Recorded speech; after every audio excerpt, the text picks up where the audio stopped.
What's going on, people? Welcome to Throwdown Your Questions, episode 68. I'm your host, Tony Polanco, and I'm joined by Emilio Lopez. A mighty princess, forged in the heat of battle. And Brett Murdoch. The blood makes us human. The blood makes us more than human. Right, Chris will be here later. Basically what happened is he needed to record X-Files, but X-Files came out 2 hours late because of football. And yeah, that's what happened. I guess, you know, that's a yes. All you need to say is that they're watching X-Files. He'll be here later. Yeah, basically. But I just wanted to take a jab at football. It's like, come on, just show it somewhere else. But Manny informed me about something interesting because my thing has always been like, people have cable, show sports on another channel. Manny was like, but people have been cutting the cord lately because of Netflix. I'm like, damn it, those guys are ruining it.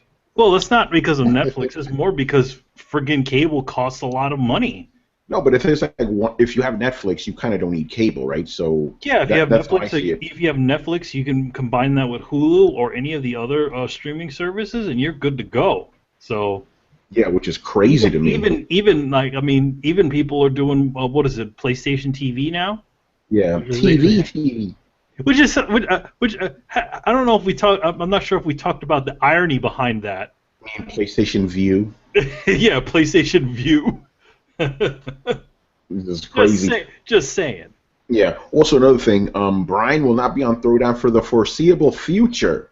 Really? Yeah, my man is moving again, so he has to get through all that stuff. He's moving closer to London now because he got a new job or something. So he will be back. We just don't know when. He'll be back eventually.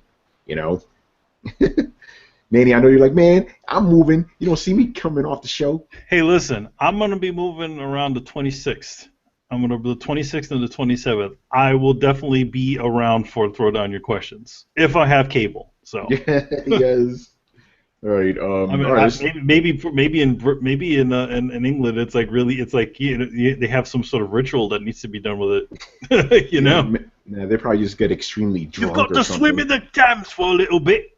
You got to dance on the roofs with all the chimney sweeps. You also have to teach. You have to teach this Eliza Doolittle how to speak perfect English. I don't know. What's all this then? Rain on the plane. You have to exactly. Yeah, it's just a bunch of people just like around furniture going, "Oi, what's all this then?" for hours on end. Oh man! All right, let's get right into it because we're late here. All right, final stage boss is always starting us off.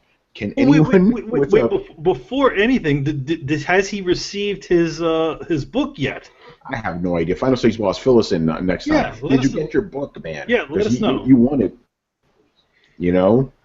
Actually, give me a second here while I open this up because I need to read this exact quote here. So, oh, by the way, shout out to Daniel on Twitter. He was a little kind of upset with us because we didn't mention this. We didn't mention last week because it just didn't come up in conversation when we were talking about Microsoft, and NPDs and all that. It just didn't come up in conversation, but now we're going to talk about it. So basically, we all know Microsoft lost NPDs in December and all that, right? So they had this to say, which I thought, when I read this, I'm like, what? Okay, so they said Xbox One is the best place for gamers. Okay, standard stuff. Here's where it gets crazy. And the only console that has all top 10 best-selling titles of this generation that launched in 2015. When I read that, I'm like, what? What the fuck does that mean? It took me and like 3 other guys to figure out what the fuck it meant. But before I tell you the answer, Brett, what do you think that means? I think they're saying the top selling. Well, it sounds like they're saying that they hold all the top selling exclusives, or at least it kind of lends itself towards that kind of thing. But it sounds like they're saying the top 10 selling games of all time of this generation. They have all 10 of them, and PlayStation doesn't. Yeah, and you're kind of in the ballpark. Basically, they said that they have all the top 10 games that sold in 2015. So basically, 9 of those games are on PS4, right? But since one of them alone is not on PS4, they could claim this. And that one game being Halo 5, right? So since Halo 5 is on Xbox and not on PlayStation, technically Microsoft has all 10 exclusives or all 10 of the biggest selling games of the year, which would also be Call of Duty, Fallout, Need for Speed, games of that sort. Very I don't know but it's very clever. I guess that's a I don't know. good word. That's how I took it. If they say that they clever have PR spin, dude. if they say they're the only ones that have all 10 games, that means somebody else has 9. Yeah, that's exactly what it is. By the way, I'm using clever because I can't come up with another word. I'm trying to think of the nefarious version of clever. Underhanded. Thank you, Brett. Thank you. Yes, very sneaky, underhanded PR spin, which is what it is. But yeah, it took a bunch of us to figure, like, what does that mean? Like, what's Microsoft talking about? So yeah, that's how we deciphered it, right? As a matter of fact, the first 4 questions here are all about Microsoft. Oh man! All right. The next one is, since the PS4 won 2015 holidays, you think that Microsoft and their fans will end this ridiculous notion that the holiday window is all that matters? And Seth actually asked a similar question. He goes, Nintendo and Sony in the past have had big exclusives during the holidays, but they didn't act like MS and their fans do every single year regarding the fall holidays. Why does Microsoft and their community fanboy continually do this? Yeah, I mean, 2 questions, one, but they're all similar.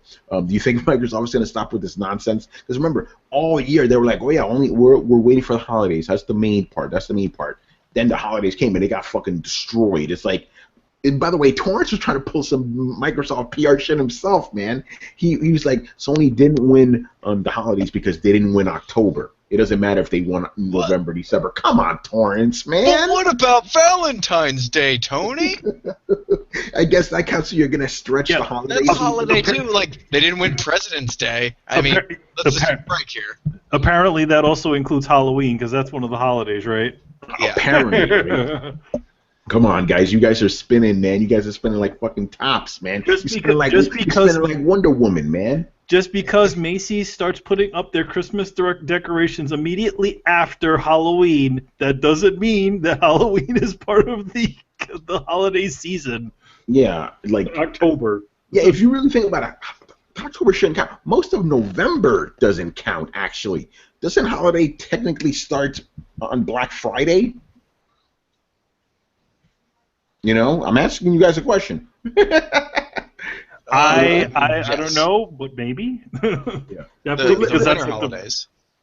Because that essentially starts off the buying season. You know, the end of the year buying season. Yeah, and that's what we're certainly talking about. So listen, there's no doubt about it. Sony crushed Microsoft, right? But again, Microsoft the entire year was like, oh yeah, you're gonna see what we're gonna do in the fall. We're gonna destroy these guys. That didn't happen. You know, so yeah, is it time for Microsoft to stop that? Yes, it's time, because you guys are probably not going to win any more holidays ever again, like this generation. I don't see it happening. You know, maybe another one, but with the number of people on PS4, man, I don't see it at all. You know, and it is funny that Sony and Nintendo have had way more exclusives in the past than Microsoft does now, yet they never throw it in your face like that, you know, during the holidays. Very interesting. Yeah. Yeah. You guys have nothing to say on it, I guess. No, I mean, what else is to say? You're saying it all right there. I mean, yeah. Why are we, why split hairs, right? Oh, yeah. The problem here is like goalpost moving. Like, everybody has a different definition of like what quote unquote win means. And okay. So when we departed from like basic sales numbers, that's when it got arbitrary, and it doesn't fucking matter anymore. It's like people on Tumblr saying they're like a weird unicorn gender that's neither male nor female, but unseen and powerful in its methods and bases. I saw that thing you sent me, Brett, man. Like, it's just like, you do realize like you can't be like A or B, and you're like neither A nor B, like all powerful unicorn spirit. Like, you can say that, but you just like, yeah, you're just talking about something different, and that's fine, but except in the context of when you're talking about this thing. And the same thing goes here. Like, we're talking about who was selling better, and that's fine if you want to be like, this is the more quality system, this is the system for true gamers. Like, whatever, have whatever belief you want, feel like they cater more to you, and maybe they do, but don't be like, walk into a conversation about who sold more copies and who's making more money, and basically be like, oh yeah, no, they're doing better because they believe in themselves, they have an anime spirit and self-confidence, and they talk to their parents weekly, so therefore they're a better console. Like, what? These are all arbitrary qualifiers that you are cherry picking in order to support your case. Like, the first time you move the goalpost, it doesn't matter anymore. So I do understand why we're talking about this, in the sense that people want like a definitive answer, and the definitive answer is Microsoft lost. There's probably not a lot of winning for them right now. They have a lot to make up. They won last generation. They lost this generation, and even then, like, Sony came out at the very tail end, and I think actually outsold the Xbox in total numbers. So maybe Microsoft will eke it at the very end of this generation, but for all intents and purposes, Microsoft won last generation. They were ahead 90% of the time, so they're remembered that way. So that's what Sony's going to do this generation, and that's because Microsoft fucked up out of the gate, and that's how it is. And I'm sorry if you don't like it, and I'm sorry if you identify as a fluffy unicorn spirit, but them's the breaks, kid. Right. Welcome to Chris, who's joining us. Hello. How was X-Files? I hope it didn't disappoint you. No, it was really good, dude. It's like you were worried that all the people writing and directing and stuff lose a step. No, man, they didn't lose a step, dude. And not that bullshit 8th or 9th season either. Yeah, we're talking I was about to say. early seasons, like the good stuff. Yeah, it was really good. I like it. I don't want to spoil anything for anyone. Like, go watch it. Like, really go watch it. Like, highly recommended. Chris, you've seen the questions, man. What are your thoughts on this? So basically, we were asked about Microsoft's spin. I mean, I know you saw that. It's like we have 10 of the, we have all of the 10 games that sold the best in 2015. Yeah, you can technically say that because one of those games was Halo. What are you gonna say? What do you, as Xbox, are you gonna come out and be like, we really fucked up on the launch of this thing, and we've been struggling to maintain and keep this thing up, and we finally feel we have our free fall under control, and are gonna release some quality titles in a hope that we're gonna gain more market share eventually. Yeah, Microsoft, like, that's not really gonna work or please the shareholders. So yeah, they got to save face, right? I mean, that's what they have to do. But Chris, the main question I want to ask you is like the second one, basically. We got two of the same question, basically. Okay. Remember how Microsoft was always about, hey, it's all about the holidays, right? The holidays is all that counts. They just got destroyed during the holidays. So is it time for them to shut up with that nonsense? Oh, absolutely. That always has been a fabrication, because they had in the previous generation, they were winning the holidays, right? But that's not the case anymore. And it's not about that. Like, you have your exclusives and whatever, and you market the best you can, but right out of the gate this gen they fucked up. And I seen one of the ahead questions, so let me preface this. Like, I don't think you stop blaming a person for bad sales when out of the gate you fucked up. That's history. That happened, right? We know how the E3 went down. We know who's to blame for them fucking tripping and falling out of the gate. Kind of like a horse race when the fucking horse falls down on its face when everybody takes off. That's what happened. That's what Don Mattrick did to you guys. So it's like, that you can't just go, oh, well, let's forget about that. No, that shit happened. That's why you're fucking like playing catch up now, It's like, and Phil Spencer, he's doing a fantastic job. He's trying to fix a lot of mistakes, right? And let's not forget, like, there's a lot of work to do, and a lot of trust had to be built back. A lot of features had to be added. I mean, look how Games with Gold evolved, right? Games with Gold was shit when it started, right? It's like the free games were like I won't say garbage, right? It just was shit. No, most people wouldn't be bothered playing. Like, I'm not gonna play Worms Armageddon. Like, if you're giving me that for free, I don't know. Send me some flowers, Microsoft. Don't give me that shit. Yeah. Like, So it's like they had a lot of work to do. Now it's evolved, and they've done a lot, and there's a lot more to do. And yes, they're behind and they're playing catch up. I want to see. healthy competition too. I want to see them do well. I don't want to. I'm not going to sit there and go, "Boo, Microsoft." No, I have an Xbox One also. I want to see them make great shit that I want to play on there. Like I bought Halo, I bought Rare Replay, I bought a bunch of stuff on there, right? I enjoy Rare Replay, I enjoy stuff on there. So I want to see more stuff. Yeah, I want to see them do better. But I'm not. I don't care about this pissing contest. I don't care. Like it's like, oh, we won the Hollywood one. Who gives a shit, right? Like, why do we care? Fanboys care because they want a winner. They want to, say, I have the bigger dick. They want to, like, trounce their enemies, Yeah, it's the fanboys that care. Yeah, stop with this, holidays are important, or only North America counts, or making up conspiracy theories why numbers don't add up to what you want them to add up to. Like, just enough. Ridiculous. You know what? Let's just jump into the next question because it's all related. It's all related here. Don Mattrick, we talked about this before. The question is from Michael. He wants to know when will people stop blaming Don Mattrick for the Xbox One continuously being beaten in sales? We talked about this before. We basically said, it should be forgiven. Don't leave that in the past, but don't forget. But the question is, when will people stop? I don't think people will ever stop. How long did people have? Did it take for people to stop citing the year jump that Xbox had on PlayStation last generation as one of the primary reasons for it succeeding? Oh yeah, we still cite that. So what about when Kaz Hirai was telling people to buy, to get another job to afford a PlayStation 3? Yeah. When did we stop talking about it? Oh wait, we didn't stop talking about it. All right, no one's gonna forget that. That's a footnote in gaming history. That's a huge fuck up. Like, that's not a footnote. That's a chapter.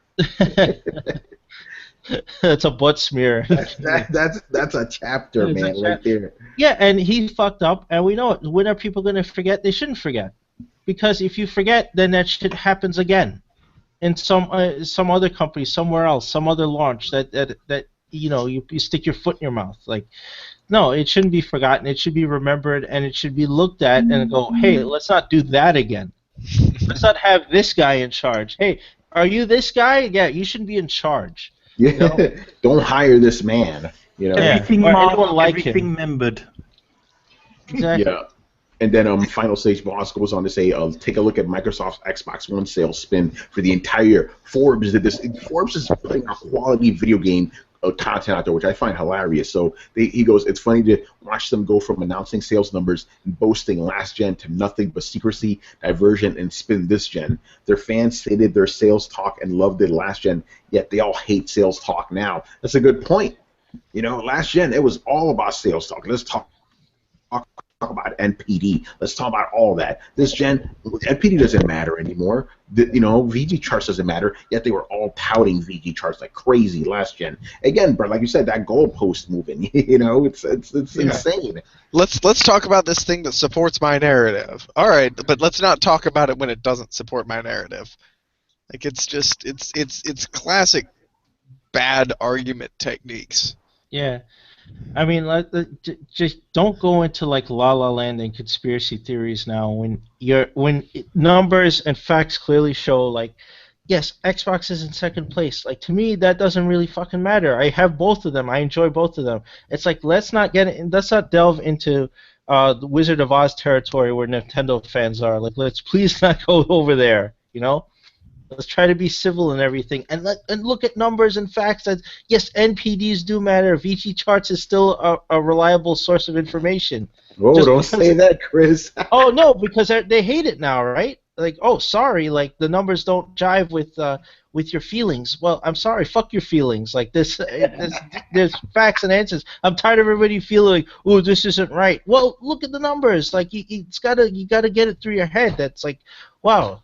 Shit's not cool right now. Okay, Yeah, and so move just on. exactly. Just enjoy your games because you know what? Even if you guys are losing to Sony, there's still almost 20 million consoles out there. That's a lot. That's more than Xbox 360. Why don't you talk about that instead? No, you have to make up all this spin, all this bullshit in order to try to seem like you're doing better than the other guy. Don't worry about the other guy. Worry about yourself, and you're doing pretty fucking good. So stop with the horse shit. But it's never gonna stop. It's gonna keep on going, man. All these conspiracy. Now the new one is the DirectX 12, Chris. That's gonna make a big difference now.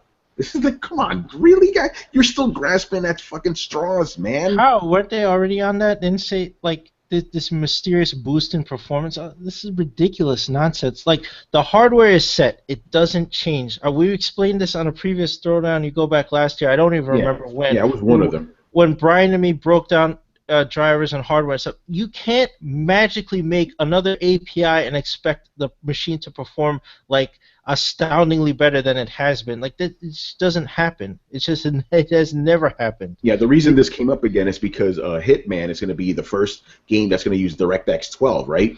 Yeah. I'm pretty sure that DirectX 12 is going to benefit more the PC version of the game than the Xbox One version, because with the PC version, you could upgrade your PC. You could upgrade the hardware and stuff. You know? Exactly.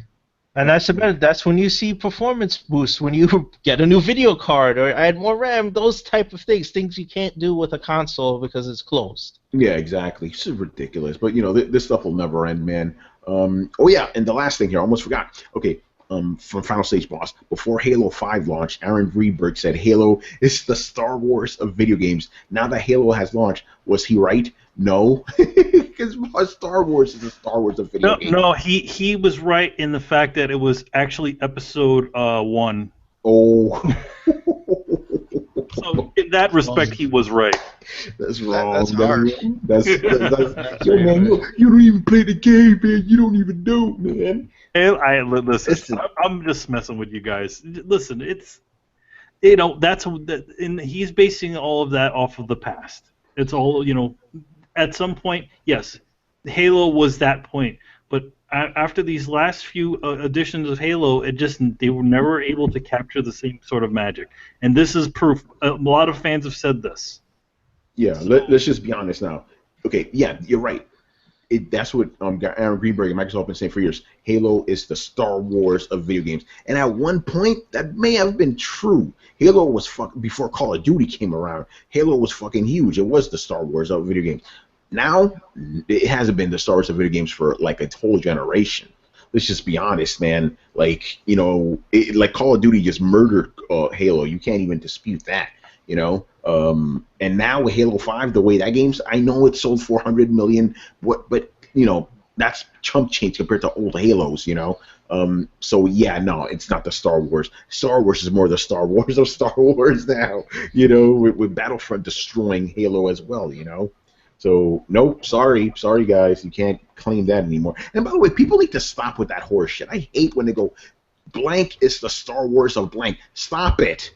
Be your own thing. Right? Stop comparing yourself to Star Wars. Do your own thing. I hate when they do this shit. In video games and in movies, they always do that. This is the Star Wars of blah, blah, blah. Stop it. It's dumb. I hate it. It is. No, I will defend Halo. It has been a great franchise, and I've enjoyed it up to this point. Not so much now, but I have really enjoyed it. And it is a great series, and it has a great story behind it, a story that has been expanded in novels and whatever.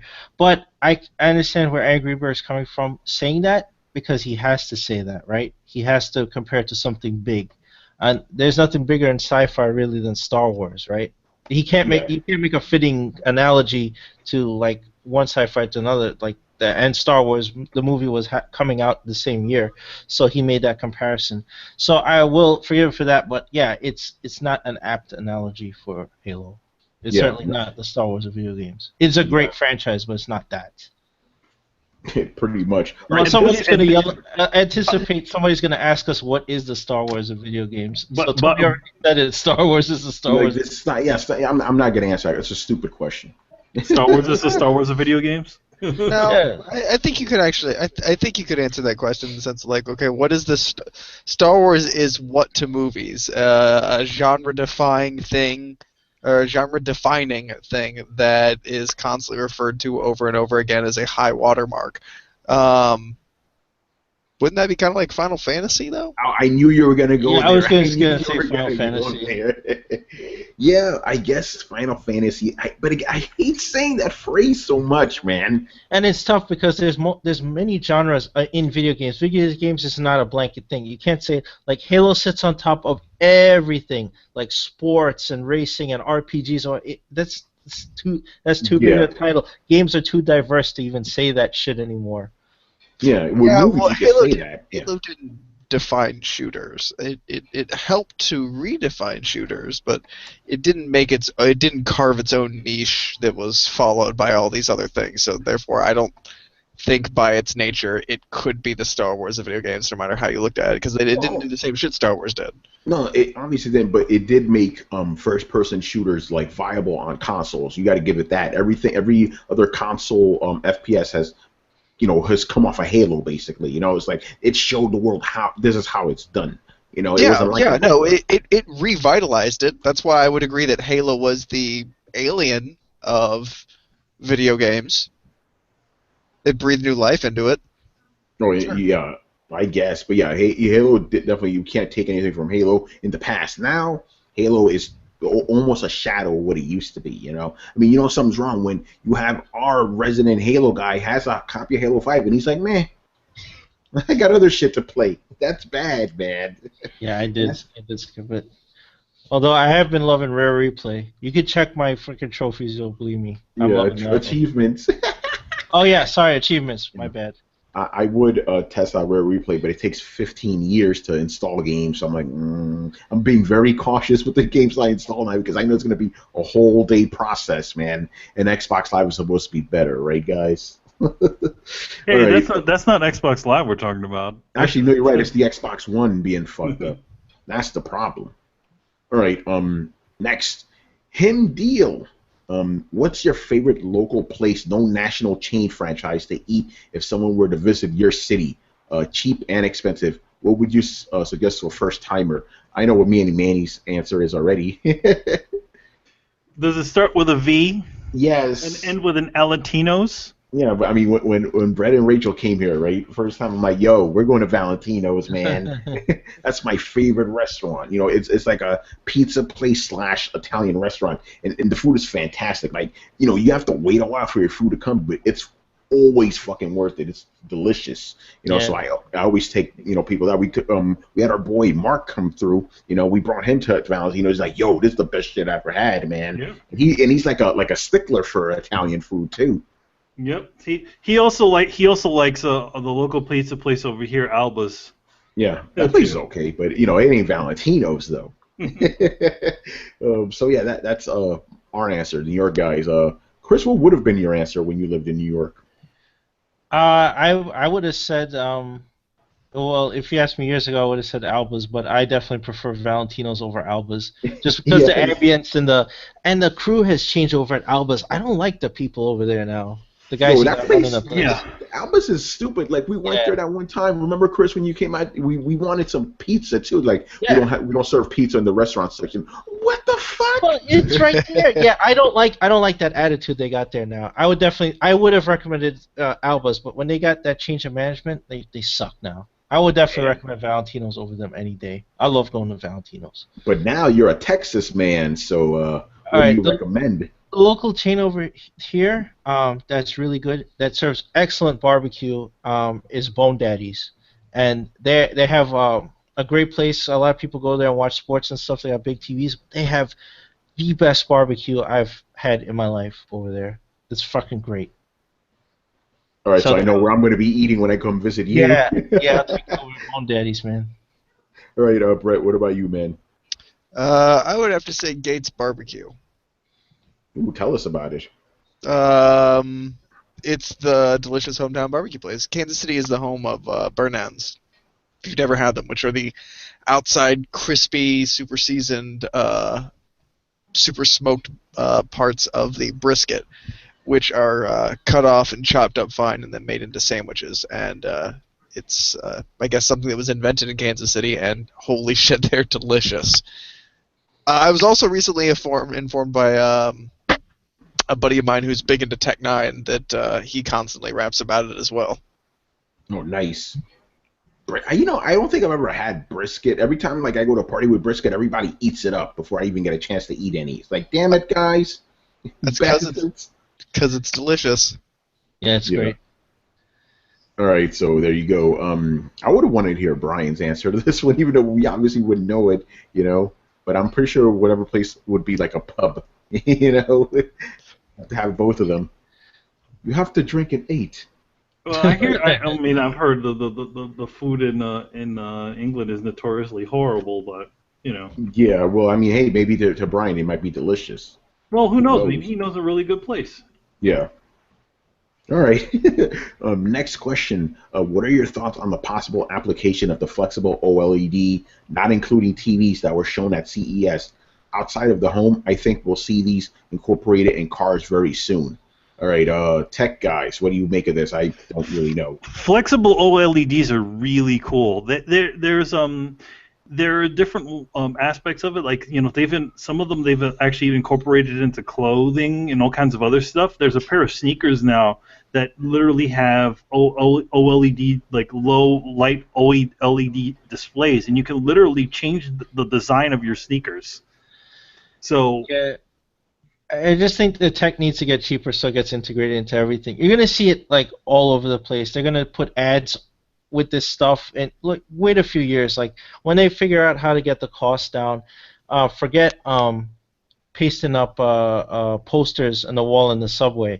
Imagine the wall plastered with that shit, where they could just dynamically change whatever it is you want to see, and then you could call up information. It'll be pretty big. I don't know about the New York subway because they don't fucking spend no, money on it'll be like 10 years behind. It'll be in like the DC subway or somewhere else in San Francisco. LA will have it. Yeah, but that's where it's going, like that stuff. And I like his idea in cars because they'll replace your dashboard with an all-electric thing. Your radio, all that stuff will be touch. It'll be flex OLED in your windshield. They'll line it with the stuff so your speedometer, your GPS just displays in your face. They'll put it in glasses. They'll put it all over the place. Like they'll finally make shatterproof phones because that stuff is made out of plastic and not glass. So you just have your screen made out of that stuff, put a coating on it, and then boom, there you go. You have your phones will get really thin then. At that point, the only thing that still sucks is batteries. That's the only thing keeping your phone fat at this point.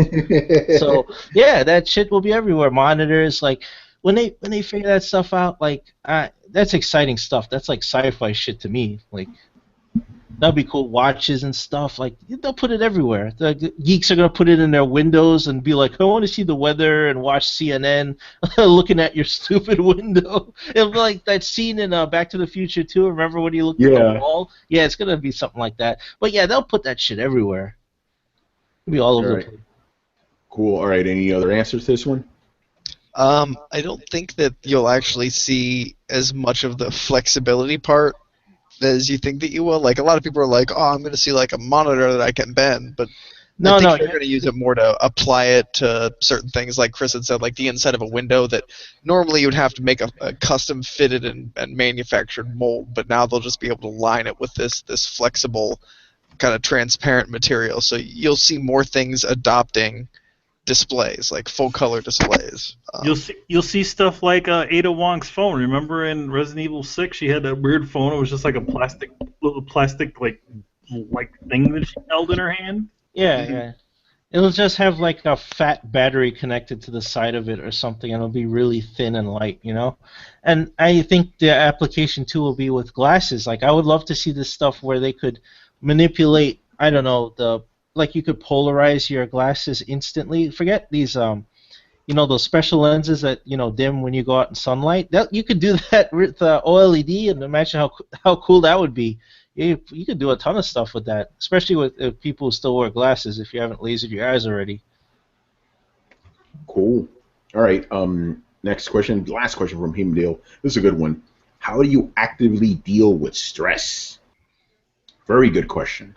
I'm gonna go last because I don't have my answer is so stupid, but it's in your face, obviously. Anyway, Manny, how do you actively deal with stress? Here's the thing. For me, I don't get stressed very much because I try not to dwell on things. Stress usually comes from dwelling on too many things at once, worrying about things obviously if you're having money problems and all kinds of other things, which I've had, and those can be very stressful situations. But the way I have a couple of different ways. I mean, just simply getting away from the thing that's stressing you out, even getting away from your home, like, being at home all the time or doing the same, grind over and over and over again, it really doesn't help you with all of that.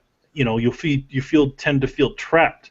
So the best a lot of times, I mean, I'll just go somewhere. That's why it's kind of weird when so like sometimes I'm not here for Throwdown Your Questions a lot because me and my girlfriend we spend so many hours here in the house all the damn time, and we just want a change of scenery, someplace that we haven't been, you know. So that for me usually works. Also, like yeah, just changes of scenery usually works, and just trying not just letting trying not to handle too many of your problems at the same time. You know, especially when you start thinking, you start thinking over and over and over about these same sort of things that stress you out. They'll make you worse. And you just have to kind of take each thing one step at a time and just kind of schedule it. It's like, okay, well, I got to handle this now. I got to handle this now. You know, don't try to solve all your problems immediately in your head at the same time because you'll just drive yourself nuts. Yeah, that's a good answer. Oh, Chris, what about you? Usually either, like Manny said, you try to go out and do something else, trying to take your mind off stuff. Very often, if it's just like localized, if it's like work or something, I either listen to metal or when later on in the day, I just play video games. Usually that helps me. Like if I could just get my mind in the right place, and usually that's either listening to music or playing video games. And that usually helps me de-stress. And talking too, like I'll talk to Kristen or talk to someone. That helps. Yeah, I'm gonna jump in on that one because my life is not stressful. My life is almost the same every single day, and I purposely kind of make sure it's not stressful. So I don't like dealing with bullshit. I like my life very nice and simple. I don't really have stress, so I guess whenever I just like. I don't even know if word stress is the word for it, but whenever I do get to that point, like you said, man, if I listen to some metal or some games, I'm good. Like change of scenery helps too sometimes.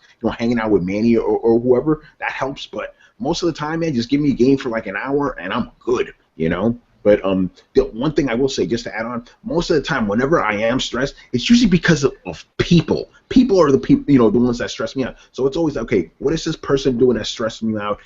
And once you figure that out, talk to them, and try to, hash it out. Even if it ends horribly, at least you got it out of the way, because sometimes I notice people try to like avoid conflict. If you think a conflict's eventually going to happen, let it happen. Get into it, because 9 times out of 10, once you guys air all your grievances out, you'll be okay for it, As far as I would like agree with that point especially. Yeah, just let's get it all out in the open, man. Don't let that shit, quote unquote, like, don't.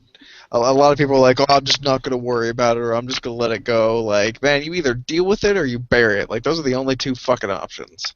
Yeah, exactly. And burying it is not good because it's going to rear its head again. Better to nip it in the bud. And then when it comes to work, like Manny said, you take shit one at a time. Do not go, oh my God, I have so many things. You take it all one little bit at a time. Work on the simplest things first, right? Okay, I can knock this out of the way. I can knock this out of the way. I can knock this out of the way. And then you deal with the bigger problem. And then the things you would have had all that experience with the little shit, the bigger things aren't going to seem like anything because you already would have been like battle hardened, So yeah, that's the main thing. Because I don't know why people do that. Like, people seem to like add more stress to their lives that are like not necessary. It's like, guys, take it one thing at a time. You only have 24 hours in a day.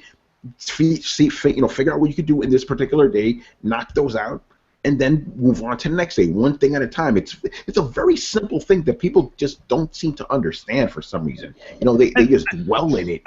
Like you said, like you said, they just keep dwelling in it. It's like dwelling in it is gonna make it worse, man. Yeah, I mean, there's a certain point where you just have to kind of just dive in and just do what you need to do. Trying to preempt it sometimes just tends to make things worse. But I mean, there's some people that don't, some people just are worriers, Yeah, exactly. They just kind of have to, they kind of always worry about every single thing that they're going to do. And I mean, of course, for us, it's a little bit different. You just kind of do some of these steps and you're kind of good. But some people, they just need a little bit more than that, Yeah. The funny thing is a lot of the Yeah, so do I. The thing is, like, a lot of the advice I'm giving you guys is not really for me, because the thing is, I'm not a person that has to deal with stress so much, but I know I have a lot of friends and associates that deal with stress, and they're always coming to me with this. So I always find different. The thing is, and like you said, it's always different for every person. Not everybody's the same. It's not like a blanket thing for everybody. So I'm always trying to figure out, okay, this is the person, this is the shit they're dealing with. How can you break it down and make it simple? So I guess that's the one thing you could say for everybody. Is like, if you know what's stressing you out, figure out exactly what it is, not what you think it is. Figure out exactly what it is and try to fix that problem. And again, most of the time it is people. See if you can't, because you're right, there are those situations you cannot do shit about it.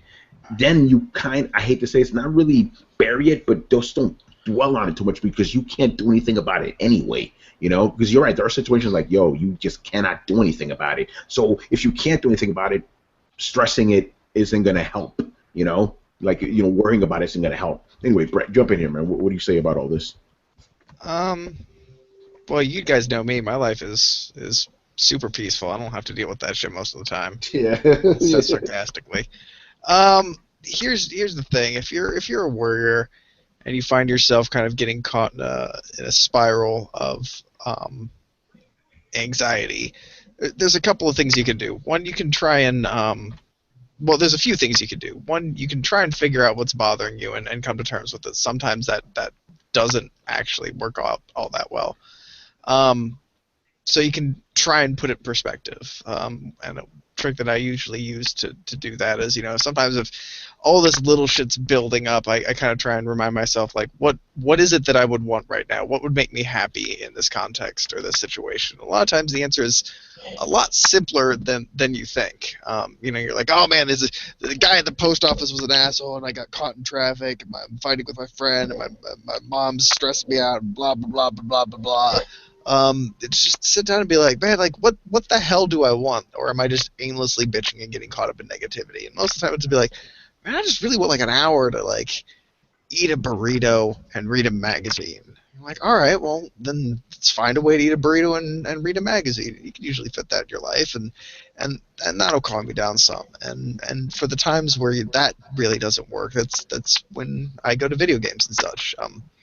A narrative or a really well told story is meant to grab you. It's meant to immerse you. It's meant to transport you to another place. And if it's good, to hold your attention and keep you focused on that thing. So sometimes all you need is a little bit of a vacation from the kind of things going on in your brain. You need some space so that you can step back with a clear head. So when all gets too chaotic, throw yourself into art, music, or movies, or something like that, or video games, especially ones with a deep-seated narrative where you're kind of transported into somebody else's mind for a while, and then you can come back to where you were with fresh eyes and hopefully a little less anxiety or stress.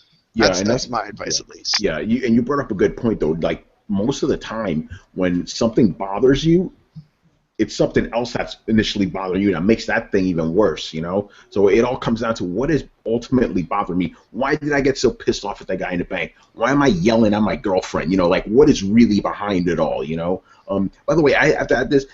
In my line of work is a little bit interesting, because sometimes, like, video games will stress me out, because, like, fuck, I gotta do this review. I don't want to play this game. I want to play this other game. In that case, it's like, dude, shut the fuck up, get it done, so you can do the thing you really want to do. So in some cases with stress, you just have to just fucking just do it. And also, Tony's has experienced stress. I mean, especially when you went from one of the different game sites to another, you just did it without any break. That was a bad idea, So I've learned the first E3 fucked me up, because I was not used to doing that, like sleeping for 3 hours a night with all that work. That when I came back, I was all fucked up. So what did I do after that? After I'm done with E3, I'm like, hey, you want to do, like, hey, Tony, can you write something for the weekend? Nope, I'm not writing shit. I take myself out of that. And you know what? It's worked for me the last few times. On the weekends, I don't do nothing. I even went to a fucking convention. That helped me, like detox. What was it? Was special edition we went to? Yeah, like, fuck it. Right the next day, let's go. Fuck it. But sometimes you have to just, even if you don't want to do it, you have to do it and just get out of the way. But yeah, there you go. Psychiatry 101 from your friends at Throwdown. All right, next, Mr. Fern Gully. He starts us off with, thank you guys for answering the questions. No fucking show on earth does this. I'm so grateful to be a part of it all. Thank you. Yeah, definitely, man. Yeah, and obviously we are like the only question and answer, so we answer all the questions. All of them. All right, he starts us off with a pretty funny one. What video game character would Donald Trump be? Whew. This is a tough one, man. That is really a tough one. Like, who is like a really racist, fucking bigoted, ignorant video game character? You know, with fake hair. No, his hair is real. He just has a really bad comb over. Yeah, sure. That's what he says. Okay. I know that a lot of people aren't going to agree with this because you love the person I'm about to state and you probably hate Trump, but really think about it for a second. Cave Johnson.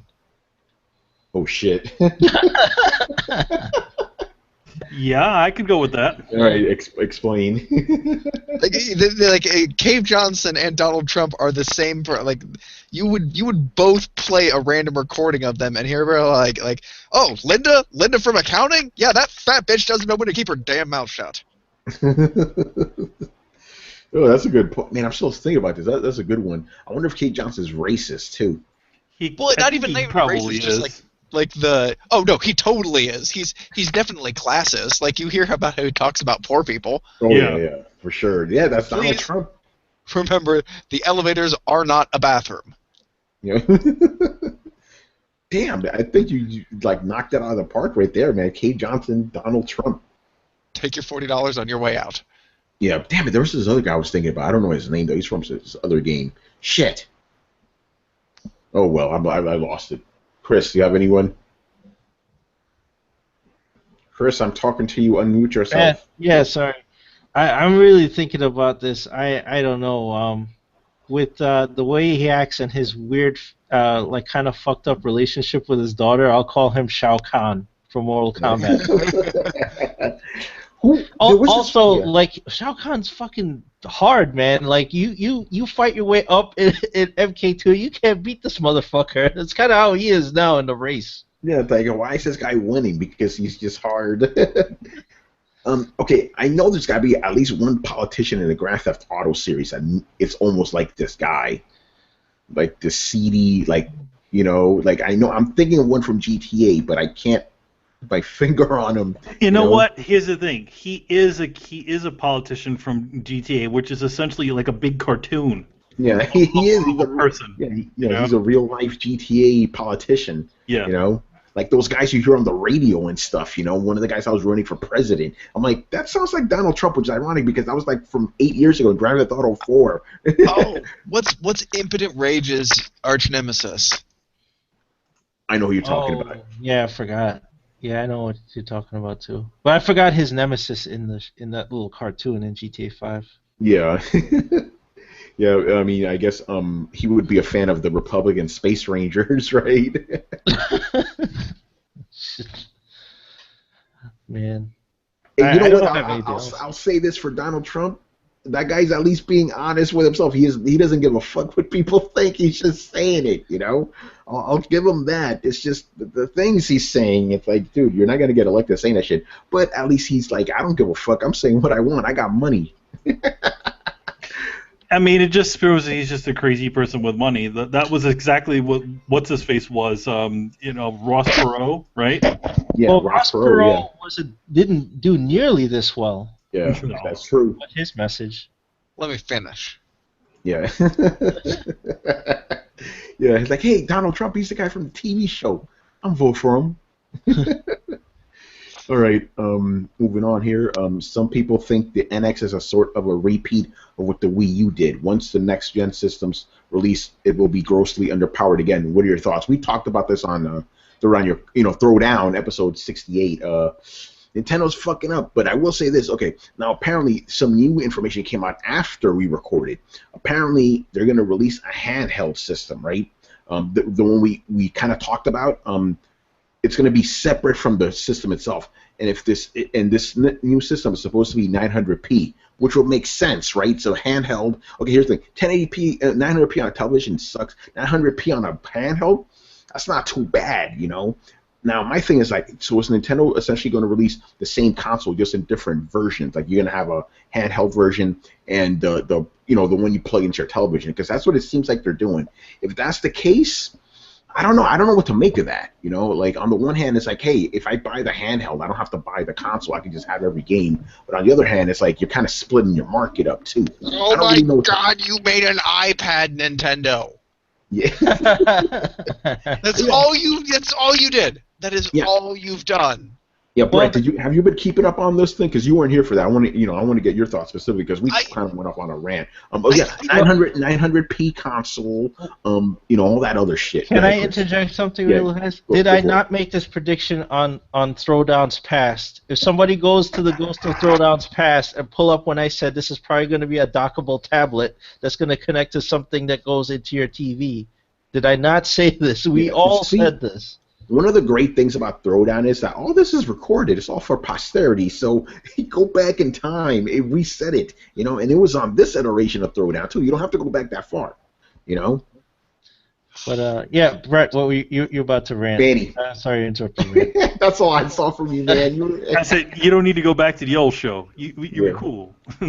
Coalition version of Throwdown. Yeah, Brett, go ahead and go off, man. No. Just pretty much that's it. Like all you did was basically make a fucking iPad that docks to the brain of a Game Boy in the body of a Super Nintendo. Like way to sew all of your old crappy ideas together and be like, no, this console's gonna be next gen. Like it's gonna be cutting edge.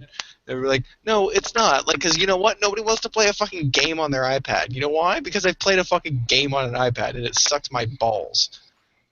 Yeah, essentially they're doing what people thought. By the way, think about it. I'm going to take it back. Remember when the Wii U was first announced, right? Everybody thought the fucking controller was the system, right? Yeah. That's what they're doing with this. Like if you saw the specs for it and stuff, right? It's a handheld and it looks like the fucking Wii Pad. It's insane. Also, Brett, I want to ask you this: what do you think about the fact that this thing may have a sensor bar? I don't care. It's a joke of how many crappy gimmicks I can shove into like a cheap box. Like, what the fuck, Nintendo? Like, for all of your blustering about like, we're gonna cater to core gamers and one, like, no, you're not. And here's my thing: it looks like a tablet.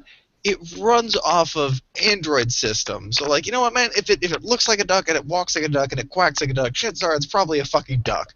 So chances are this is just going to be a Nintendo-branded architecture-based system that's proprietary, just like all of its other things. It's basically a proprietary device to play Android games on.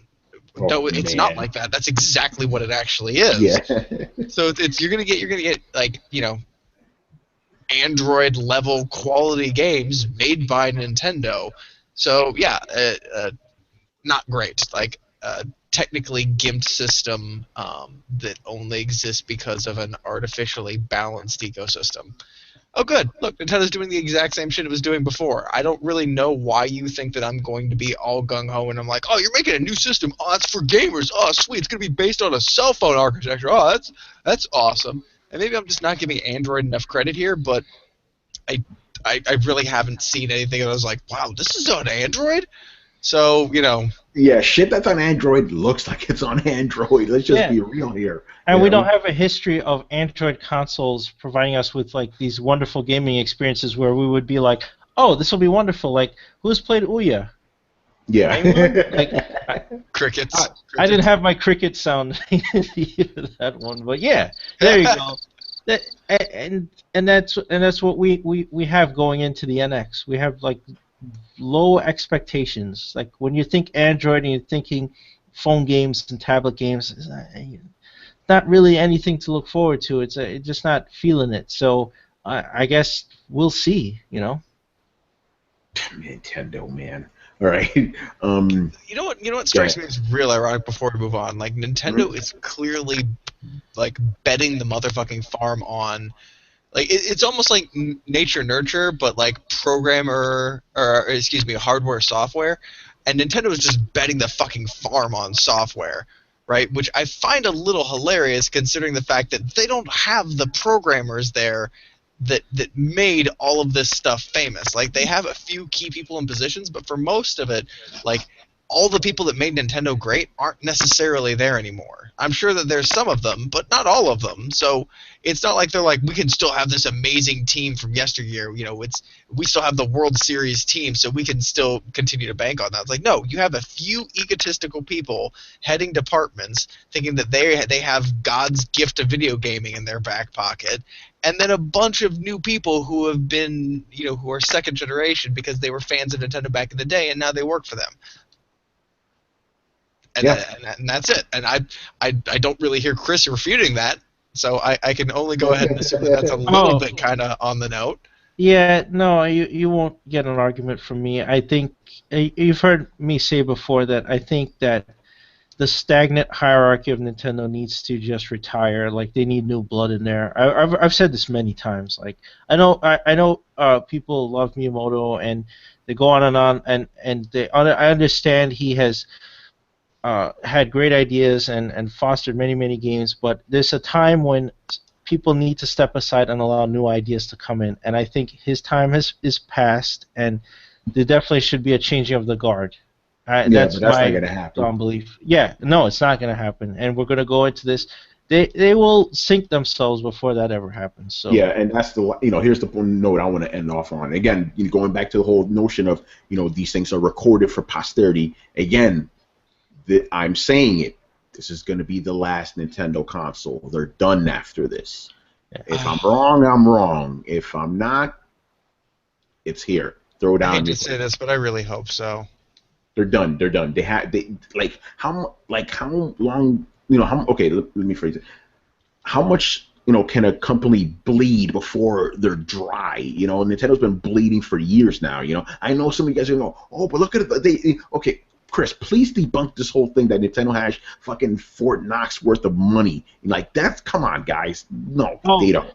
Yeah, they have endless money in fucking supply somewhere in Kyoto or something, wherever the fuck Nintendo is housed. They have fucking gold bars. They have Mario on the fucking gold bars, apparently.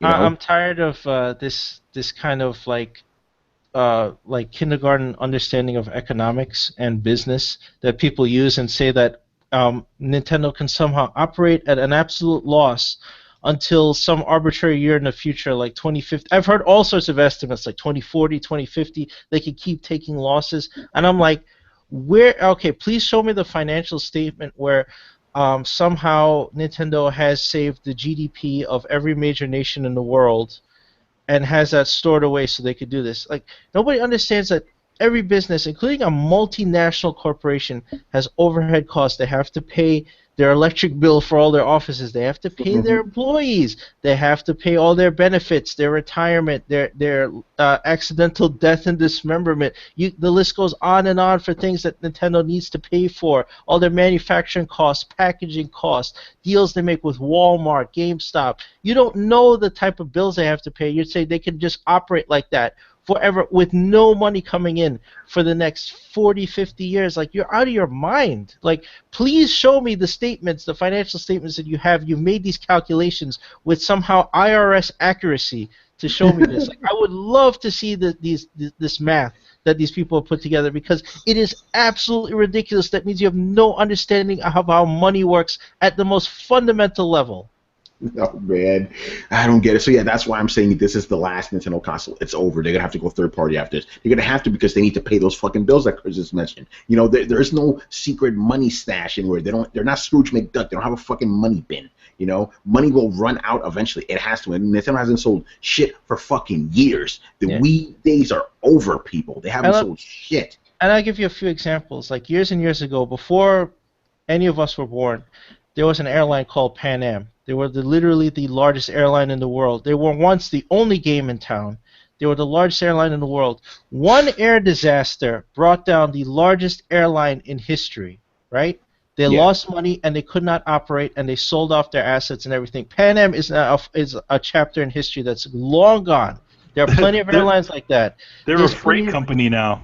Right, there's plenty of TWA, Eastern Airlines. There's plenty of examples, not just airlines, but anywhere. No business can operate once they lose trust and once they start not being profitable, cannot maintain. Pan Am had billions and billions of dollars way back in the 60s. You know, that's it, you account for inflation now. They were like one of the richest companies in the world. They are not around anymore.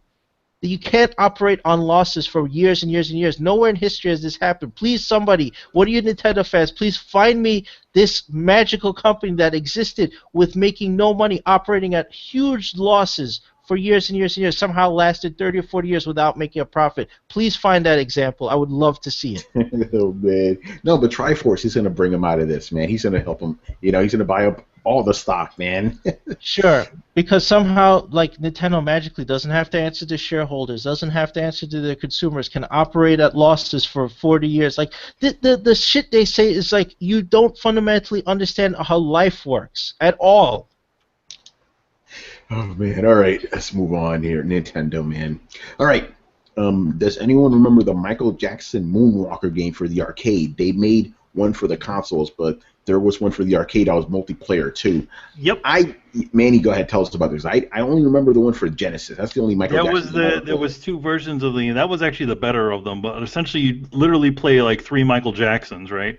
And they're all different colors. There's a white version, there's one in red, and there was like a blue one, and then they had another one. And then what he would do is that you'd get these power-ups, like, which are, I guess, the children. You get these children power-ups, and then essentially he morphs into that robot, and he starts blasting things away. And you find Joe Pesci and everything in it. Wow. I know about the game, but I never actually saw it or played it myself. I just played the one on Genesis, you know? Mm-hmm. Chris, what about you, man? Do you remember this? No, I remember seeing it, but I don't know if I played it. I just remember at one point he's dressed like the Smooth Criminal video. That's about all I remember. Yeah, that's all I remember. And my memories could be crossing with the Genesis game because I know that's how that one played. Yeah, but this one wasn't a side scroll; it was a top-down type of game. Oh, see, then my memories are totally confused. Yeah, I don't know that at all. Then, 'cause I only remember the side-scrolling one where he was. I always wanted that game to come out. They never released it. That one and the friggin' Spider-Man game that Sega made. That one was so cool. Where you had it was like you played like Spider-Man, Black Cat. I remember that game. Wasn't Venom in that too? Venom was in it, but he was a villain, of course. He's a villain, and also for some reason Neymar. Yeah, Neymar. I remember playing that game. I was like, why is Neymar in here? Dude, that game never came out on consoles, man. You're right. No, it never did. Yeah, that was a great game. And you used to stick the coins and you used to go, Spider-Man, Spider-Man. Yeah. Well, that's like I always wanted that Aliens vs. Predator game where you could play as Arnold with that bionic arm. Oh, and the ninja. one. Yeah, I want that game. Brett, do you remember the Moonwalker arcade game? Vaguely, and even at the time I was like, no, that's weird. No. It was an awesome game. Was it? Yeah. I mean, dude, it was just a top-down beat 'em up. That's all it was with a Michael Jackson fucking skin. That's it. That's all it was. Michael Jackson creeped me out as a child. Okay, well, you knew then. You knew. Yeah, in hindsight, it made sense. But even at the time, I was like, no. Man, it's frightening to me. That's funny. Now, I saw him in that Thriller. I'm like, this guy's cool, man. He's a zombie. I like this guy. With the glove and shit. I'm like, he's a zombie and he has a Ferris wheel? I totally wouldn't go to a sleepover at this guy's house. He's a zombie, a werewolf, and he can turn into a car. Yes. He can work in a panther too, can he? Yeah, he turned into a panther at the end of Black or White. Oh man! All right. He was some sort of weird shape-shifting creature. Yeah, he was. Yeah, very odd. But most people. I know I did. I was like, oh man, this is so cool. All right. Moving on. We have some questions from Brian of all people. He's like, hey, since I'm not going to be on the show, I'm going to ask some questions. So thank you for Brian. Your presence is here with us. All right. Many people have been complaining about the PS Plus games being ass over the last couple of months, including Mr. 100 Platinums himself, Riku-san one, of course. One was actually Riku like, I have 150 Platinums, nigga. Right. When was the last month when the PS Plus games were good? My answer is gonna, let you know what's going on here. I don't fucking remember. I haven't gotten anything off PlayStation Plus in months, maybe over a year. Like you said, nothing of interest. And most of this is, see, the thing, can you blame it on PS Plus or the fact that I buy every game I want to buy? You know, that's always been the issue with PlayStation. Like, yo, man, they got Metal Gear. It's like, that's cool. I bought Metal Gear. Yo, man, they got Alien. That's cool. I got Alien. Hey, man, they got Yeah, Tomb no, Raider. it's That's cool. that I one. got it. That combined with the fact that you're not really interested in indie games. Yeah, I mean, I've downloaded so many games and stuff, but I think the last time I downloaded some was maybe Apotheon. I do not remember, man. Was Zeo Drifter a PS Plus game, or was that just? No, that was just on sale. Okay. Yeah, that was just on sale. Yeah, but yeah, me personally, I do not remember, dude. And you're right, this year has been like dry. I remember the year before that when PS4 first came out, I got some stuff off of it. You know, PS3, I was getting stuff off it all the time. But like this last year, 2015. Nothing. Here's the biggest difference between this version, the PlayStation Plus for PS4 and the PlayStation Plus of PS3. When they enacted PS Plus for PlayStation 3, there had already been like a few years of super big AAA That's sorts a great of games. point. That's a great point. This is the problem with the current PS Plus is the fact that essentially they kind of went through all of their bigger games. So usually the bigger game sort of stuff comes a few, a little while later. Comes like maybe a year or two or something like that later, and that's when you get those games that came out a while ago. Now they've kind of already gone through all the stuff they've already have, so they're kind of, scrounging. So now all we're getting is kind of like you're getting indie games. Yeah, like the heaviest games I have, heavy. I'm talking about big games. Mortal Kombat X, I have that. Wolfenstein, I have that, and the Walking Dead games. The rest are like indie games, right? But like heavy games, not that much. And you're right, because the system hasn't been out that long, And when they do put out big games like Thief, it's like I have Thief, I bought Thief already, or anything else like I have it already, So it's a mix of both. The system hasn't been out long, and I just buy games when they come out. But anyway, who actually remembers the last time they bought, or picked up something from PS Plus? I don't even want to. I can't even guess. Like, I don't remember. To be honest with you, I that's a valid complaint. Like, I haven't seen anything in months. Actually, I looked yesterday because I haven't looked in a while. I was like, let's see what's on PS Plus, and they have some like, I don't know, pickup truck racing game and something. I was like, I don't, yeah. I was like, yeah, but for some people getting friggin' what was that game? The soccer Rocket League. Now that was like a big moment because that was a free game on there. Yeah, that's a good point. I guess that was the biggest game that came out on PS Plus for sure, and it was very successful. But I didn't download it because I was like, wait, racing cars, soccer? I'm good, and I'm not interested in that. Brett, what about you, man? Do you even remember the last time you checked out anything on PlayStation Plus? I didn't have PlayStation Plus for like 4 of the last 6 months, but I would say about 6 months ago. Okay, do you remember what game it could be? I don't remember, honestly, not off the top of my head. I downloaded King's Quest, but I haven't cracked into it yet. Yes, same here. I have King's Quest. Yeah. All right. So there you go. Yeah. Listen, PlayStation. Yeah. Maybe you're right, man. Maybe we just got to give it more time. Like I said, what's going to happen is like we're going to start getting all the games. We're going to start getting all the games that maybe from the first generation of stuff. You know what I mean? But hey, go look at the PlayStation 3 stuff. There's still pretty damn good games coming out there on there. Yeah, that's true. I think they just had Metal Gear Rising: Revengeance on there. I got that one. No, that's not that good. It wasn't bad. Yeah.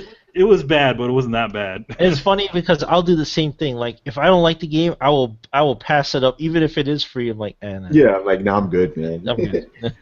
All right.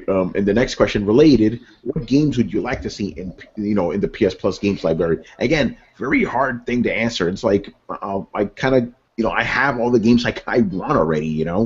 I guess The Witcher 3, because I don't have that game. That's like the only thing I could think of. By the way, I have The Witcher 2 now, thanks to Xbox backwards compatibility. So I will be playing that before Witcher 3. And I'm curious to see if I'm going to be in the same situation as Brett, where I played for like a few hours. I'm like, I'm good. I heard the combat is kind of shit. You know, that's the deal breaker right there. So I'm going to play Witcher 2 someday. I don't know when. Next month is going to be ridiculous. So yeah, I guess Witcher 3 because I need to have an answer here. Witcher 3. Put that shit on PS Plus. Yeah, I don't have a good answer because I bought a lot of the stuff I wanted already. So I'm thinking what's out this generation that I would want on there, but I really don't have a good answer. I feel like, oh, put Dragon Age. Oh, wait, I bought that. Yeah, so I'm saying a lot of the games that you would want, you bought already. You know. Yeah. So it's tough. Okay, throw Dragon Age Inquisition on there for everyone who hasn't played it. You know, I haven't played it. There you go. For Manny, throw Dragon Age Inquisition on there. Me. I would choose. I would choose that because I think. No, I was wrong. That was Games with Gold had the other Dragon Ages, but what else I got? On PS Plus I know I got BioShock, so they can do multiplats on there, and they often do. So, do that, Sony. Get Dragon Age Inquisition on there. I can't think of anything else for me. I bought everything I wanted. Yeah. So. Manny, what about you? As far as games on there, again, it's the same thing. It's like I bought a lot of games, but that doesn't mean that there isn't a bunch of games that I would like to try. I never played Alien Isolation. I've never played Shadow of Mordor. I've never played the Dragon Age game. So there's quite a bit of things that I haven't played that I would be interested, that I might give more interest in playing if it did show up on PlayStation Plus. But yeah, so that's about it for me. I mean, there's not anything that I specifically want on there. Yeah, I mean, if you want something, you just go buy it. Yeah, exactly. But the thing is that compared to a lot of you guys, I can only say that I only bought 3, maybe 4 games last year. Wow. You know. Yeah, you're a different case. You know. I mean, what? I started with The Order, and then what was after that? Metal Gear. It was Metal Gear. You bought Metal Gear and Mad Max. And Bloodborne. So that's 3. And then Mad Max. Yeah, that's 4. And I'm playing Mad Max now. All right, Brett, what about you, man? What games would you like to see on PS Plus? No, I'm thinking. The one that keeps coming to mind is Assassin's Creed Syndicate, because I think you lost a lot of faith with the franchise after Unity, and a lot of people didn't even try Syndicate. So I think that you should give out Syndicate for free in an effort to bring people back to the franchise, because I don't think anybody's really excited or cares about the next Assassin's Creed, and not that many people even played your last one. So. Actually, Syndicate actually did well when word of mouth started getting around, but you're right, it is the lowest selling one because of fucking Unity. People are like, no. You know, but no, Syndicate, that's a good one, because like, hey guys, we're good. We don't suck. This isn't Unity. Hey, all right, next question here. This is a fun one. When will we ever see the Watcher in the Marvel Cinematic Universe? Watcher has to show up eventually, right? How do you know we haven't seen the Watcher? Yo, man, I like the way you ask questions. How do you know we aren't the Watcher? How do you know that Stan Lee isn't the Watcher? That's a popular theory, by the way. That's a popular theory that's been going around for years, that he is the Watcher, you know, because he's in every movie. I don't know. You're right. What if if the Watcher ever reveals himself, I'm pretty sure they'll be like, oh, yeah, he's been here the whole time. What's he been doing the whole time? Watch. He's watching you. I don't know when exactly, but I'm gonna say it'll have to happen eventually. You know, maybe not this. Yeah, this phase is about to start. Maybe during phase 3. You know, maybe at the end of it, we'll see that big bald-headed dude. You know what I'm gonna say? I'll say he's either gonna appear in Guardians 2 or the next Avengers movie, like somewhere. Maybe not as a speaking role or prominent, but somewhere in the background or somewhere he's gonna appear. He will be a cloud. No. Oh God, no. Don't do that. Yeah, I mean, if they ever go to the the blue side of the moon, right? You know, where it has oxygen, That's where Uatu hangs out. You can see Apparently, him there. there's a lot of stuff there in Marvel, man. There's like, isn't the Shi'ar Tribunal over there too, where they tried the Phoenix? They Well, have that's like where they had the tribunal. Yeah, there's like, hey, we could breathe on this part of the moon. It's by your planet. Let's have our tribunal there. You know, and there's like a civilization under a decree where there. A lot of shit happening on the moon. And the don't forget the Inhumans. Yeah, The Inhumans maybe are on the moon. maybe during they could show up. You know, he could show up. I am the Watcher. I am only allowed to observe. I cannot act. And then, of course, he will act because that's what the Watcher does. Uatu was like a rebel, man. How come nobody's ever fired him? I don't know. The other Watchers. No, what happened is they try to grab him by the head, but it's too slippery, you know? Is he the only Watcher that doesn't have any hair? Yes, like, dude, grab the toga. Grab the toga, man. Why does he wear togas? Uh-huh. Oh, man. It All right. makes him seem more grand. Yeah. Okay, so my answer is going to be at the end of Phase 3. He's going to show up. I'm probably going to be completely wrong, but I got to give you an answer. So there you go. All right, Brett, what do you say? Sorry, I got distracted by the flow of the conversation, but I don't even remember the original question anymore. When do you think we're going to see the Watcher in the Marvel Cinematic Universe?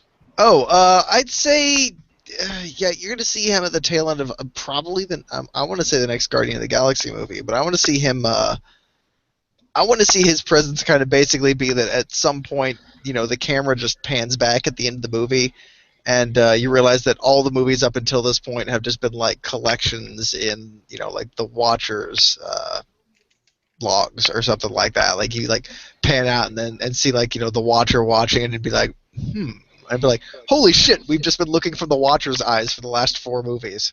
Yeah, I wonder if they could like. We are if they could, we are we all are the Watchers. Watcher. Yeah, if they could do that, that'd be really cool. You know, hey, it's the Watcher. That's the you know, and the Watcher was asleep. This is what happened, right? Because every Marvel Cinematic Universe movie has had a ending credits except for Age of Ultron. He was sleeping during that one. That's what happened. He was observing. He was sleeping. You know, he couldn't observe for you guys. But yeah, that I think we came to a consensus on that one. You know, at the tail end of Phase 3, which is starting with Civil War. All right, last. I want your Civil War. Yes. All right, last question for Tony and Manny. How bad is the snow in New York? We got a lot of snow, people. Yes, if you guys have been paying attention to what I've been posting, I went out yesterday during a later portion of the snowstorm. It was pretty crazy out there. Like, just like I took a picture of outside of my window, and there's literally like all the snow was just piled up there. It was so bad that literally, they stopped all traffic. So you could literally walk in the middle of the street. So there's a picture of my girlfriend like laying in the middle of the street and making a snow angel. So you know, it was pretty heavy duty. Granted, today it was a little bit warmer and a lot of it's been melting. Good. Which is kind of good. I hear next week it's going to be in something like the 40s or something. Good. No, that bullshit. Warmer. I hate fucking stuff. I want to give a quick shout out to Colby, who we've had on the show before. He sent me a picture. It was, you know, Ned Stark holding the sword, right? And at the top it goes, "Winter is coming," and then at the bottom, all in one weekend. The entire winter is coming this weekend. It's like, damn, we just had all of winter in one fucking day. Ridiculous. This actually reminds me of like when I actually got the copy of the order. Like, we were snowed in then. Oh yeah, it was bad. It was pretty bad. Like,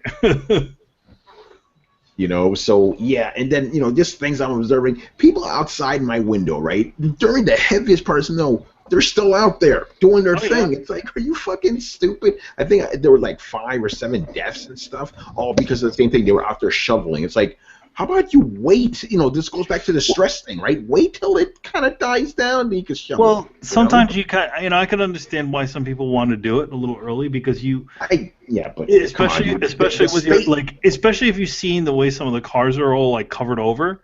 Like, sometimes people want to preempt that a little bit and uncover their cars to a point. But is it worth your life?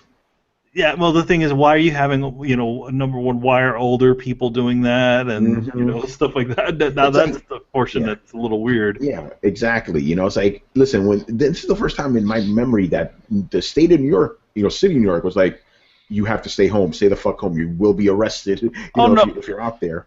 Oh, they didn't say you're going to be arrested. Well, they're going to find you, but I don't think that you can even enforce that. Well, what I find, this morning was pretty fucked up. The people are shoveling their cars out, right? What they're doing is they're shoveling the snow to other people's cars. Yeah. Like, damn, man, you guys are fucking assholes, man. Yeah, they don't care. Or throwing it onto the street after they already cleaned the shit up. Well, the street one is. Where is it? Here's the other question. Where is it going to go? Yeah, that's true. The other question. But yeah, you don't throw it on other people's cars, though. I saw this one guy, he had like a huge mound on top of shit because everybody was dumping it on his stuff. Mm-hmm. What the? But what can you do? It's fucking snow. You deal with it and you move on, It's not like a crisis or anything. We're New Yorkers. We're used to this shit. Whatever, it's snow. Everybody's going back to work on Monday. It's not like Atlanta. I heard they had like half an inch of snow and the whole city had to be closed down. There's this funny shot, like they call it it's like snow in the. It was like comparing the East Coast and the West Coast, and it said snow in the east, snow in the east. It just shows people just driving on the streets normally, and then it's just snow in the West. And then it showed like car fires and cars sliding all over the place. Yeah, but yeah, no, we don't give a fuck. It's snowing and people are still going out. So it's like, listen, I ain't got time for that snow. I got shit to do. That's the mentality of New York. Oh yeah, so we're doing fine. Obviously, we're here doing the show for you. Yeah, life hasn't stopped, and we just continue to do it as always. Whatever, it's fucking snow. This is what you have to deal with. Well, granted, it was a lot of snow, but back when I was a kid, it was a lot. It used to be a lot worse. Oh yeah, it doesn't snow as much as it used to. Even though actually last year was pretty bad. There was snow every fucking week. Last year, but I mean, there was still like there was still a break, and you still had like that thawing time. But like when there are some pretty big snowstorms in the 80s, that I remember as a kid. So yeah, they're not as bad as they used to be. Yeah, global warming. All right, moving on. Last guy here, D.O. All right, for the month of February, what form of entertainment are you looking forward to placing major hours into, in either gaming or film? For me, it's going to be Gravity Rush, Bloodborne, the Bloodborne expansion, Mad Max, Terminator, Straight Outta Compton, Batman, Bad Blood, Fairy Tail, and Street Fighter V. Yeah, February, it's ridiculous. It is insane, man, how much stuff. So yeah, for me, obviously, it's going to be video games. I'm probably not going to be watching much television or any of that stuff because I ain't going to have time for it. It's just games, man. And I'm going to name you the games I'm going to be playing in fucking February. It's ridiculous. All right, so this is what I got lined up. Gravity Rush, that comes out February 2nd. Happy birthday. Yeah, happy birthday to who? For my dad? To you, because that's an early birthday gift. That's actually my father's birthday and stuff. Happy birthday to your dead father. Yes. All right, and check this out. On the same day, February 9th, Dying Light. Mighty Number 9, Unravel. It's like, fuck, man. And then on my actual birthday, February 16th, Street Fighter V. Week after that, the game I'm super hyped for, Far Cry Primal. And then we had another Walking Dead game sometime in February. Holy shit. So that's going to be my February gaming. Interesting. I mean, I guess you're getting Street Fighter to review, so that's probably why you didn't ask me to get it for you. Yeah, no, I'm getting that for the review, so I'm good. So yeah, that's when for me, gaming for sure. There's not going to be anything else, That's why I'm glad it's my turn for Otame. I don't have to watch Berserk. I don't have to catch up on that. I know already. I ain't going to be doing nothing else but fucking gaming in February. What about you, Manny? What are you going to be partaking in the February? The February, well, I'm gonna continue. I'm gonna continue to pack my world into boxes. Meanwhile, I'll probably continue to play Mad Max. Chip away at that one. I started playing Bloodborne, the Old Hunters with Brett, which was pretty cool. Of course, we're having I had a big problem with with Ludwig in the beginning, but that would like everything, you need to kind of figure out the patterns or grind a little bit. And then it would be Gravity Rush. I was looking at some of the Street Fighter stuff. I'm not really interested, but I'm like, oh, that looks cool though. I mean, I'm probably not gonna buy it. I haven't bought a Street Fighter game in years. Since Street Fighter 3. Oh man. Wow. All right, Chris. What about you? February. A lot of gaming too. Yeah, you heard me last week. I didn't even know Dying Light wasn't out yet because I was watching reviewers put up videos, and I was like, I need this right now. So yeah, I'm looking forward to the following, man. Mighty Number 9 also. I funded that. I forgot about that. Yeah, we funded it. Yeah. Yeah, I funded it. I'm waiting patiently for it, so I finally get to play it. I don't know, man.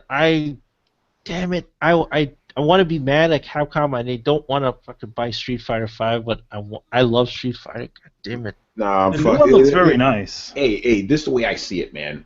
If Brett convinced me or compelled me to get fucking, the Division, I'm compelling you. Get that fucking Street Fighter.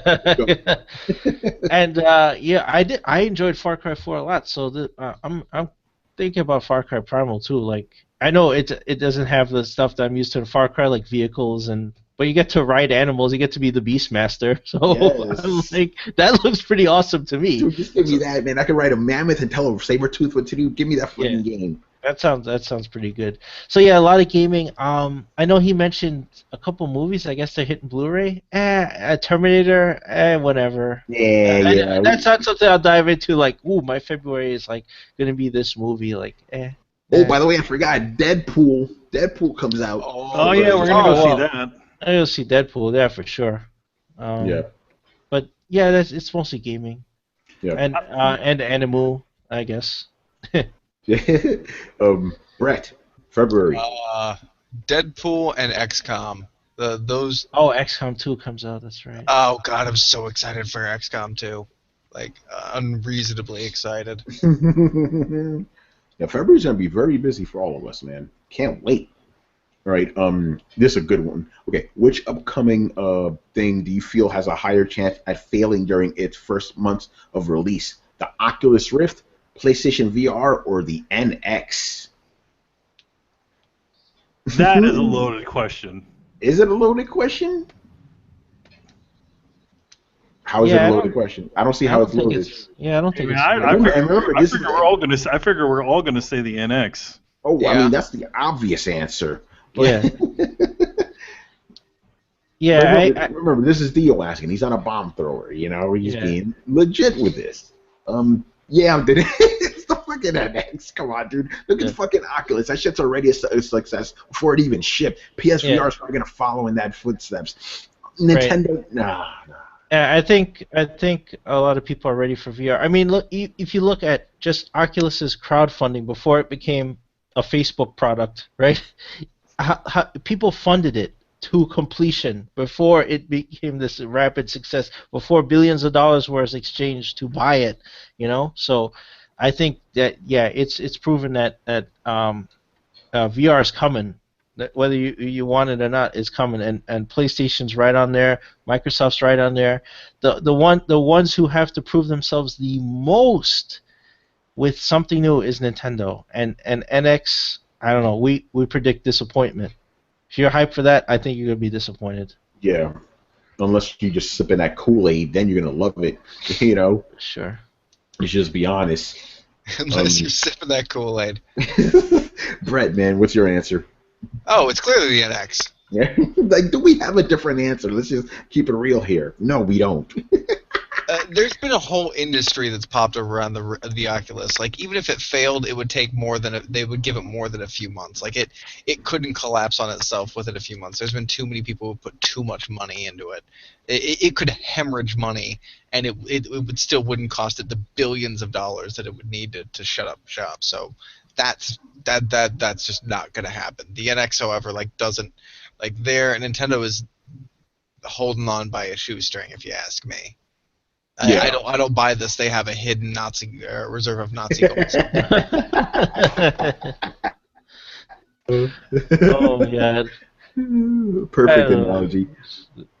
All right. And the last question here: What do you guys think the new Kojima production has in store for the latest product? I know there's not much to go from based on whichever genre Kojima Productions chooses to go with. Yet I'm hoping it's exhilarating. I have confidence in their new product. We kind of touched on this before and stuff. Again, we can't really speculate on it because we don't really know. But I'm guessing it's going to be something really good. And now we see what Kojima's been up to lately. He's going on this like grand tour of the world, you know, revitalizing He's in London batteries. Damn, yeah. So Kojima's going on this tour. For you guys who don't know, he's basically going to every major Sony studio, and he hasn't flat out said it, but it really seems to me like the video game developers equivalent of a spiritual walk. You know, like he's just trying to get inspiration from all these studios, seeing how everybody's doing things, so he can get inspired to make his game. Very un-Japanese, by the way. Most Japanese are like, no, this is the way it's always been done. Kojima's like, hey, I want to see what everybody else is doing. Let me try to incorporate my ideas into all this. Well, he said he doesn't create games for just the Japanese market. He creates it for the world market. Yeah, and that's a key difference. A lot of Japanese like developers, I'm not talking shit, I'm just being honest, they make games for the Japanese market. Kojima has never been like that. That's why he has such a big following across the world, because he's not thinking, oh, let me make this for Japan. He's thinking, let me make this for the world. And here's the funny thing, you guys may not know. Yes, Metal Gear is very big in Japan, but it's way bigger across the world, especially in America. Metal Gear is not as big in Japan as it is elsewhere because it's not really a Japanese game. It has those quirks and stuff, obviously, but it's not made to be a Japanese game. And Kojima is taking all this in right now. So whatever we're getting some really, really special from him. I want to stop right now to talk about something. Torrance talked about this on the Warzone. Very interesting, by the way. This is a rumor. I personally don't believe this, and I'll explain why. Apparently, remember, this is just a rumor. Apparently, Sony is in talks to buy Konami. What do you make of that? Yeah, you know what? I'm just going to jump in. This is why I call bullshit, basically. Konami is not just a video game company. They have other shit. Video games is just a small Here's thing. the thing, dude. They could just be interested in buying Konami's games division. Yeah, and that's what I wanted to jump on. Okay, again, we're just speculating and stuff, but if they're not buying Konami, right? Konami is a huge fucking machine. They can't buy Konami. They can buy those games though. Yeah, they could buy just the video games arm. Like Sony probably isn't interested in their card games or Pachinko and all that other stuff. So Konami, very clearly, if you haven't gotten a hint from how they treated Hideo Kojima or any of their other creators or any of the developers over the last couple of years, if you haven't been paying attention to the news, they very clearly want to get out of video games. Yeah. So this seems that kind of would, I think that would put weight to this rumor, that they may be looking to divest themselves. And how else would they do it? They're not just going to turn off the lights on that and lose money, not when they could sell it off, right? Yeah, exactly. So that makes sense to me. The reason I'm talking about that, even though it kind of doesn't have anything to do with that, is because it's this weird thing. I want Sony to buy some of the big things, right? Basically, I want them to buy Metal Gear, but I don't want Kojima to come back necessarily. I want this man to do something else already. I've been waiting for this moment for years. I want to see what else he could do outside of Metal Gear. Maybe he could do Metal Gear eventually down the line, or maybe find someone that he really trusts to do Metal Gear. I don't want him doing any more Metal Gear games. I don't want him to do anything like that. I want him to do something brand new that we know this man is capable of. So that's partly a little part of me is I hope this isn't true, but if it is true, I hope Kojima's hey, listen, Metal Gear, that's great. Sony has it. I'm not working on that. I got my own thing. So yeah, very interesting. We'll see if that comes true, but like you said, Chris, Konami is not going to be okay, we're done. We're just closing up shop of games. They're going to want to make some money. Right, and putting Big Boss or Simon Belmont on a pachinko machine, does that really make people play pachinko? I don't even know how that mindset works, but they could do anything with that. But imagine now, what we've been saying for a long time, imagine if Sony had Castlevania and they said, hey, From Software, do you want to take this and make a game? Or imagine they went to Santa Monica and they said, we have Contra now. why don't you do something with this? And made like a brutal fucking action shooter out of Contra, right? Or Oh all those man. like there's so many properties, man. Or revitalize Silent Hill, get somebody to do that finally. PT, the biggest gaming blue balls in history, could be turned around and come back. Here's some real pie in the sky shit right now. I'm thinking about what if they go, hey, Kojima, we don't really want you to go full on production, but why don't you finish up Metal Gear Solid 5? What would you have done if you had enough time with this? Imagine that, Yeah, or shit, they got so many other fucking Yeah. properties. I But can't even think of it. Castlevania would be a big one. It's like, hey, From Software, fucking, my man, like, you do your thing. I'm forgetting Miyazaki. I hear Miyazaki. You like Castlevania, right? We got some for you, man. Miyazaki, do you like Castlevania? Oh man! All right, so yeah, I mean, I'm looking forward. It's an interesting rumor, and I mean, I definitely could see Sony wanting to grab onto a lot of those big franchises. I mean, that would give them. That's like. That's a lot of exclusives. That's a lot of exclusives. That's a lot of That's a lot of history right there. That's equivalent to like, that's like Nintendo getting rid of all their guys. You know what I mean? Yeah. Again, obviously it's a rumor, but if it comes true, that's probably going to be the biggest fucking story of the year, man. Holy shit! Imagine that. But it's one of those things. It's too good to be true. So I'm not putting any stake in it. But who knows, right? Torrance wouldn't be saying shit like that unless he kind of knew something, Yeah. All right, and that's it. So last thing here. So on the upcoming Throwdown 69, we're gonna have Danny Pena from Gamer Tag Radio. Originally we're gonna have him and Paris on, but Paris, he can't.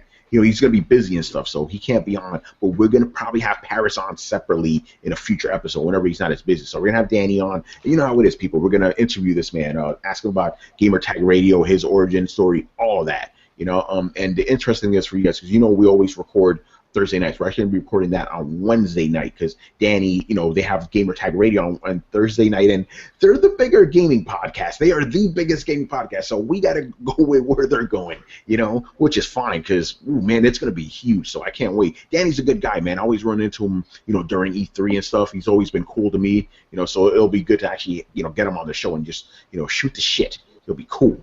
So please look forward to that. Mark it on your calendars.